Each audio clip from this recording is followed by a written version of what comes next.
Well, I'm delighted to be joined by Kathrina Jieh from Malaysia, who is a very fine harpist. Welcome, Kathrina. Hello, thank you for having me. A total pleasure. And you're joining us from your home in Malaysia, is that right? Yes, I'm currently joining from the capital of Malaysia, Kuala Lumpur, and this is where I normally stay. Well, this is how all university education is going on, isn't it, this year across Yes, it really across definitely is. extraordinary boundaries. And the image I have here is of a typical Queen Mary concert, something that you're desperate to take part in. Definitely. Well, it's very nice to have a harpist because the harp is not the most common instrument for people to play. Why do you think it's quite an unusual instrument for people to play? I think, first of all, because finding a teacher is kind of rare. Like, even for myself, I think that if it was not for luck, I would not have been introduced to this instrument and I would just have continued with just the piano. Because, like, I stumbled upon this teacher because she was trying to promote harp music in Malaysia. And she started by going around kindergartens to collect, like, young talent. And so happened I was introduced through, like, a mutual friend because like that kindergarten's principal's daughter actually studied under this harp teacher.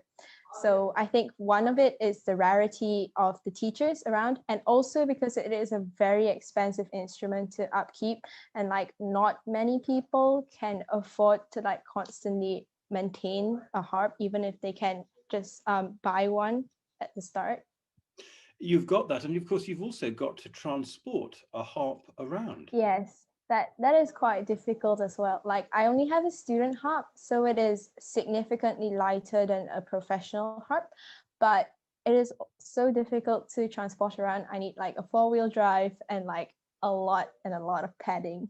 And the harp is a very unusual mechanism. Can you tell us a little bit about the mechanism and how you play it? I usually play the pedal harp, Yes. so we have seven pedals basically for like seven notes because like one octave consists of eight, but like the first note is repeated. So like each there are kind of like three stages in the pedals. The first one is the flat note, and the second one is the natural, and the third one is the sharp. So like when you push down each pedal, like all the strings in the harp, in the pedal harp, would change to like either flat, natural, or sharp. So it's not possible to play chromatics on the pedal harp actually, which is the first most interesting thing I found out when I first started. And I guess that's like the main mechanisms. And like the thing that most of my other string instrument friends do not like, not to say do not like, but like are jealous about is that we don't have to do anything about a vibrato because the soundboard already like makes such a beautiful sound, and like the sound just naturally rings, and you don't have to like learn how to like make the sound kind of like thicker. It's just like once you've got the technique down, you just have to keep practicing the notes and you'll be fine. Yeah. I have actually a lever harp here to kind of like show. Oops. Um, basically, what happens is like this.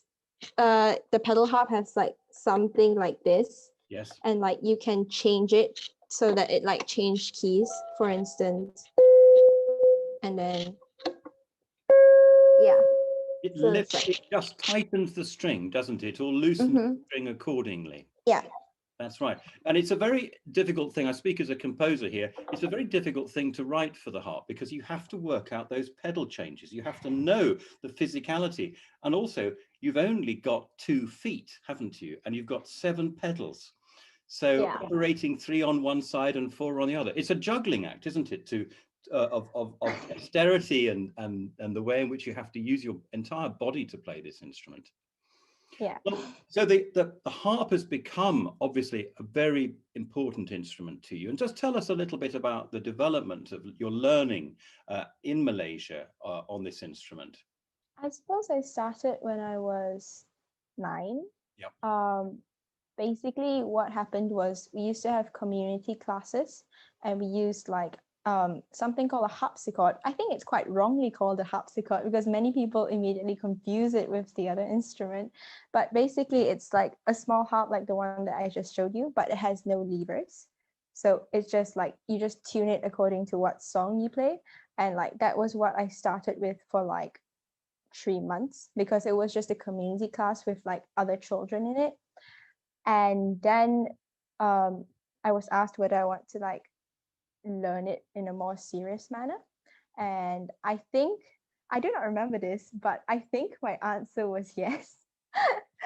But my mom told me that my answer was yes. And so we got the pedal harp because we didn't want to like progress normally with like the lever harp, because my parents thought that, oh, if we can just get the pedal harp, why not push her? So I just immediately got to play the pedal harp, and it was kind of hard at first because we couldn't find the the the piano seats that like adjusted well enough because I was too short. So I had to sit on like encyclopedias to like be able to reach the notes. And for the longest time, because I was so short, I couldn't reach the pedals either. So I just had to get extension pedals. These are things, of course, because they do make violins and cellos and violas that are half size or quarter size or even eighth size instruments for very young people to play on. But physically, you can't buy a smaller harp. They don't exist, do they? No, No, we don't. well, so in your journey, and have there been any musical events or anything that's happened in your musical journey that has remained a very formative memory? I think one of the most formative memories, or like an event, was basically when I was asked to like, because we played in a harp ensemble, and we traveled around Malaysia to like give concerts, I suppose. Not like, it's not really concerts, but I think it's more easier to like classify them as like gigs, because we just did them like randomly and whenever anyone had like a free space in an event. And I think just traveling with um children my age and like some slightly older, and like learning about electric harp, because there's not really an electric pedal harp, but like I had to learn how to play the lever harp along the way. And I think that's like one of the most memorable things, because suddenly my expertise was just thrown out the window. The only thing I had was like technique, and I didn't know properly how to like change the levers on time. And like you can suddenly play a chromatic scale on a lever harp. Wow, that's amazing. And I remember you telling me a very touching story about you playing a piece of contemporary music and a Yeah. little boy coming to talk to you. Just would you tell us a bit about that? Okay, so I was playing basically Alphonse Hasselmann Valses de Concerto, and it was something that I've never really tackled before, and I was quite afraid to like use it in like a concert.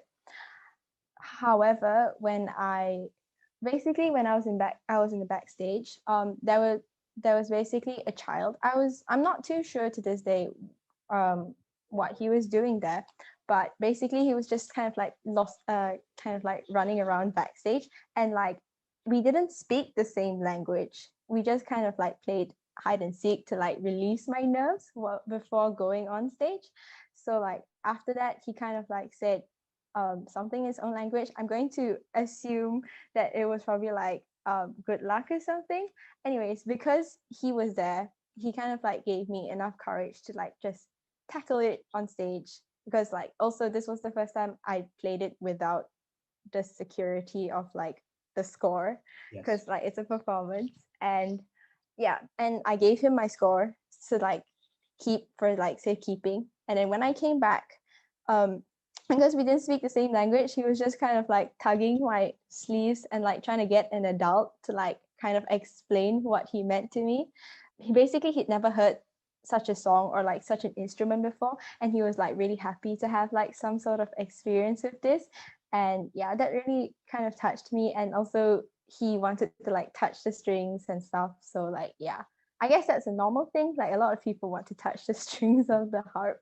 I think they do. And when you come to Queen Mary and have access to a harp, I'm sure that people will be doing exactly that in the concerts, going up to the harp and seeing how it works. Um, Mhm. so now you're not studying music at Queen Mary, although you are studying music, but what is your main degree? My main degree is actually law. Now, obviously, law is quite a busy job. And so Mhm. how do you plan? How is music going to be part of your life, do you imagine? I've always had like a sort of like secondary dream to like a career. Basically, one of one of the most touching things I've ever seen or heard actually was when my mom was in the hospital. I passed by like a room, and basically it was music therapy, where like someone would come and like play music for like a healing patient or something like that. So like when I researched more about it, I realized that harp was, although it was a rare instrument, it was an instrument that actually frequented in like hospitals for music therapy. So I think that that is like my main goal. I just want to make people calm and like happy with the music that I'm able to give them. Well, music does have that. And of course, in this particular year, when we're going through this extraordinary circumstance, the arts are really perhaps the vital thread, aren't they, that are keeping us alive and keeping us going and giving us a sense of optimism. How important is music to you this particular year?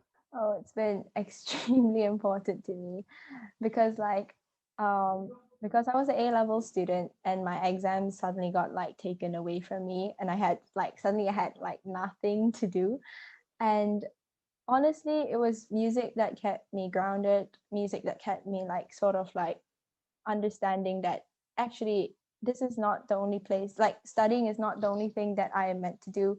There are other things that I'm meant to do, and music is one of them. It just reignited my passion for music because I had suddenly had so much time more to like practice and like try out new things and arrange new music and like kind of like showcase them to like my close friends and family, and like they just saw my progress together. And it's been wonderful. Like this year, like 2020, like although the pandemic has definitely like not been the most fun thing that I've experienced, but towards my passion of music, I think it definitely did help like grow it. Well, now you've chosen three very contrasting pieces to share with us, and they're all extremely different in so many ways. Tell us about your first choice. Okay, so my first choice is The Fertility of the Sea by Etatsu Hayashi. So it is actually a taiko piece from Japan. And I think, okay, this is a little bit of a backstory. During the Beijing Olympics, that was my first experience with a small screen TV of like taiko. And like everyone playing in unison just made me go like, wow, this is amazing. Because like even though I was um introduced to like orchestra music and otherwise, like we don't always play in unison. There's like so many different and contrasting melodies, and like it makes it so much thicker and richer. But this wasn't like really the normal the normal music that I heard. It was just drums, and the fact that they could create like such thick sounds and like such certainty in their beats, and like the fact that they trust each other so much to like they know that your friends or like their team members are going to hit the next beat correctly, and they are going to like you kind of like trust them in the performance, and that kind of trust is like something I've never had before, especially as an harpist and like kind of like a soloist. Well, that will be a very exciting thing to watch and listen to. And Mhm. your second piece is completely different. What is that? Yeah, it is. The piece is The Fountain by Marcel Lucien Grangiani, and it's actually played by a child prodigy called Elisa Sadigovic. She's a really talented and like wonderful harpist, and like she's the reason why I am so enamored by like Grangiani's music, because like of the way the clarity comes out in the harp, and like I've never heard anyone else play like this particular piece with such like clarity that it sounds like there is, you can almost hear the droplets of like water just flowing down from her fingers. I'm not sure, but it's almost like a very picturesque piece of music. That takes us to the third piece, which is a very unusual one. Tell us about that. So Wintergarten, played by a marble machine. I suppose this piece actually kind of went viral a few years ago, but I'm not sure whether everyone has seen it. But it is really such an interesting one because I watched the entire process of this YouTuber kind of build this instrument and like experiment with like different instruments, because this is just one whole machine, but it's made out of so many different things. There is like parts of a ukulele in there, and like I think a whole set of drums, and like every single, and there was like a xylophone as well.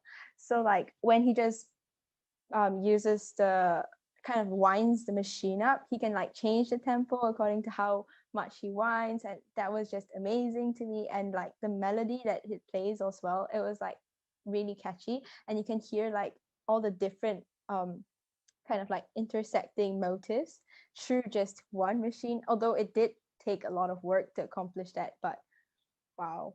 And of course, using marbles to play like music instrument at something that's not commonly heard of. No, absolutely not, but an absolutely fascinating array of sounds. Kathrina, Mhm. I'm so looking forward to welcoming you to England and to the university itself, rather than just showing you what we normally do in photographs behind me. But thank you so much for sharing your thoughts with us. It's been a pleasure talking to you.